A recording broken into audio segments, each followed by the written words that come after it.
Dominican there. Yeah, Waving, former Lady Archer. One of those fighters again from LaSalle. You remember when she was in the front line for LaSalle. That's right.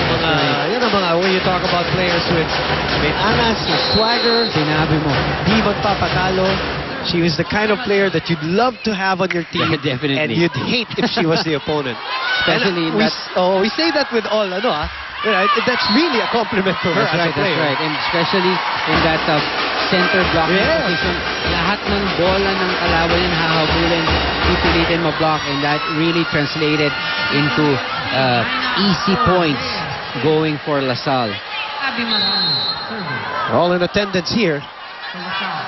Possibly the last meeting of UST and LaSalle. Possibly the second of many more in the Final Four or in the finals. Yun na lang ang pagkakataon nila magkita.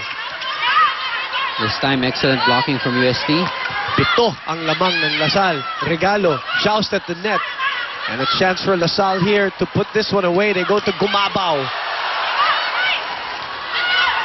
Hey, they save that. Here comes LaSalle with Reyes. Hirotsuji was there. Hindi mamatay-matay yung bola. Nakaangat pa rin. Hirotsuji asking for it, but they go to Reyes. And Esperanza easily takes that. Finally a point. And Gumabaw, the #1 blocker of the league, puts an end to it. Long rally. Boom, 8 points na itong kailangan habulin ng UST. And it seems that De La Salle is just... They've taken the crowd out of this arena. That's true, that's true. You can feel it, talagang UST fans are... They're stunned. They're dampened by Correct.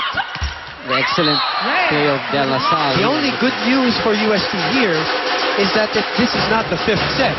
So hindi hanggang 15 to. Hindi katulad nung nangyari sa LaSalle na nakahabol sila. That's right, that's But right. they should take something from that That's too. true. Marami pa ilalaro dito sa third. We've never known UST to be a team that just rolls over. Yes.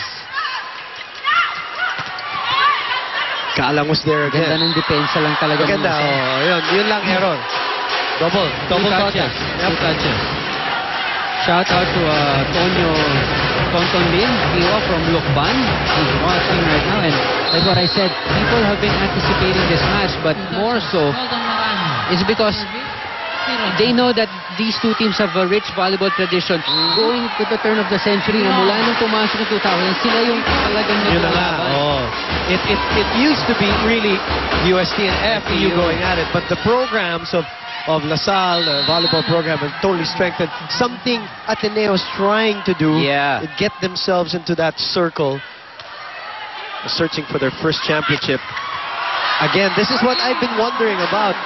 Why not a lot of Michael Ortiz? And the few times that they've gone to her, she's been productive. Pumuntos naman siya. And the thing is, siguro Mike Ortiz should take it upon herself na kailangan humingi talaga siya ng bola. Yun din yun, Oo.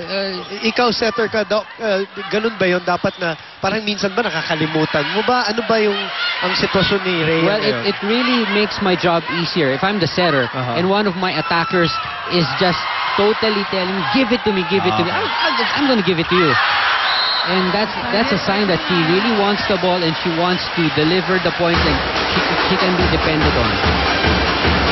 That's Maria Carmela Tunay with the attacking error. This is a 12-5 count. Thank you for watching us live here on Studio 23. And those have been tweeting about UAP volleyball, not just for this game, but this whole season, contributing to the popularity of this sport. And really, this season has been a remarkable one in terms of the buzz and the attention that it's getting. And obviously, you can say that from the crowds. They came yesterday for the match, and then today, as we are full here at the arena. And the crazy thing about it is that it's just the second round. Yes, wala pa tayong Final Four at lalong-lalo na, wala pa tayong sa finals. Correct. Tunay sends it over. 12-6 is the score. Reyes through the block. That's still alive. Tunay sends it again for an easy chance ball here. Di ba kulangan? Gohing keeps it alive. So Nice does save. Maraño. Nice save from Gohing. And that LaSalle defense today has been solid, Doc. Solid, so solid. Cha Cruz. And a solid libero for UST. Long rally again. And the captain is slammed. Captain asks for it again. Yun yung sinasabi mo, no, Doc? Hinihingi talaga yung bola, eh. Buhay pa to. Woo! Longest so far. Yep. Galang from the back row. And still no Ortiz, ha? They're still not giving Hindi it to nabibigyan. Micah. Rhea keeps it alive. Ortiz sends it to the other side. The crowd getting antsy here. And it's Tunay who is blocked. And in that whole long rally, not a single attack attempt Yes.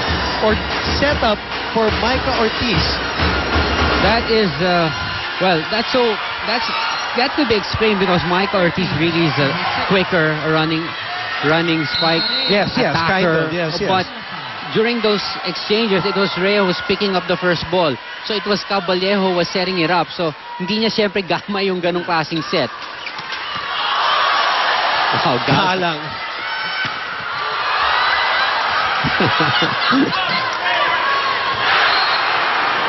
Tunay and Caballero. Caballero's getting frustrated here. Nakapasok lang nito si Tunay, eh. But did you see how Galang dug up that ball? Yep. May halong pang-aasal. Wala, parang walang-wala. 14 serving 6. The rookies here of LaSalle are delivering. Definitely, definitely. That's out. And this is just what I mean. Parang basketball yan, Doc, eh. Minsan, pag hindi ka nabibigyan, yung minsan kang bigyan, gigil na gigil kang gumawa ng maganda. That's right, that's right. And sometimes, yun na nga, it takes over you. And that's what happened there to Ortiz. This is a 15-6 count. That's a great attack for Caballero, finally. Finally, Caballero. Somebody has really got to fire up this UST team. Yun ang kailangan nila. Perfect way at putting it, Boom. Talagang the way that we're seeing them right now, it's just they're just staring at each other. Wala talaga yung nagdadala ng energy sa team. Nice reception from Gohing. Cha Cruz in the middle. Ortiz keeps it alive. Caballero safely gives them a free ball. Esperanza back to the captain who slammed. Esperanza, second ball, great dig by Reyes. Tunay saves a point. Oh boy, she needed that. She needed that. Wow, yeah. From a personal standpoint, she needed that, Doc. And Coach Mamon having a lot of confidence in Tunay. Parang to validate her being on that floor, she needed that point. 8 serving 15. Will there be a UST comeback? Or a LaSalle meltdown? We have to wait and see. Tunay again. That catches a line. 2 straight points. They need somebody to fire them up or a spark plug from the bench. Tunay has provided them back-to-back points. And minsan yung mga rookie ganyan, alam nila wala namang mawawala pag yeah, I always say the rookies, they're either the ones who really succumb to the pressure or are oblivious of the pressure. Chance for UST again. And guess what? They go back to Tunay. Esperanza looks at Maraño. Goes down the line and it's outside. But 3 straight points now. And Coach Ramil doesn't like it.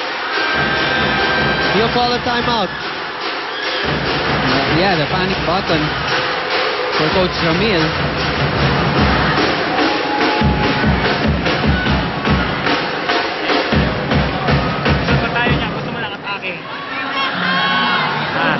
Ikaw naman, gusto mo, kung sino nakikita mong tao, yun ang bibigyan mo agad.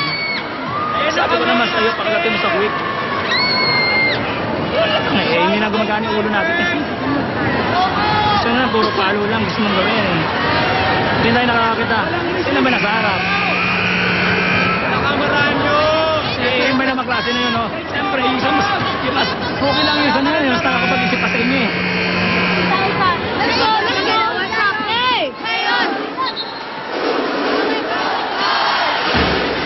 Boy, Coach Ramil, obviously Ian, holding back Yeah. in that timeout. Dahil nga, hindi nga makapagsalita ng mabuti. Alam mo, Coach Ramira didn't even want...